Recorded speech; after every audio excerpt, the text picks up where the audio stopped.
শোনো শোনো ভাই বোনেরা, শোনো দিয়া মন, লবণ নিয়ে মজার তথ্য করিব বর্ণন।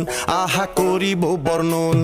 তুচ্ছ করো না তোমরা লবণকে আজ, এক সময় লবণেরই ছিল ভারী কাজ। এই যে স্যালারি পাই আজ মোরা সবাই, জানো না কি শব্দটা কি করে এলো ভাই?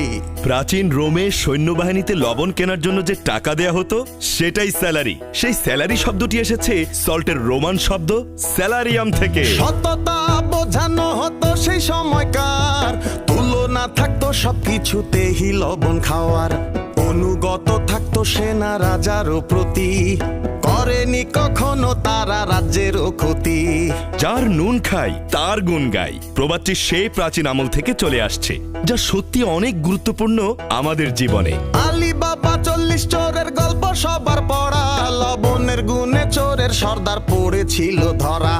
ছদ্মবেশে চোর সর্দার এলো দাওয়াত খেতে, লবণ ছাড়া সব খাবারই চেয়েছিল পাতে। এই দেখে মর্জি না পারিল বুঝিতে, বুদ্ধি করে ধরিল তাকে হাতে নাতে। আলী বাবার বাসায় চোর সর্দার লবণ খায়নি, কারণ সে তার ক্ষতি করতে চেয়েছিল। আর লবণ খেলে সে তার ক্ষতি করতে পারবে না, তাহলে কেন আমরা নিজের দেশের লবণ খেয়ে দেশের মঙ্গল চাইবো না? ছোট থেকে বড় হই দেশের লবণ খেয়ে, খারাপ কিছু করি কেন সেই কথা ভুলে।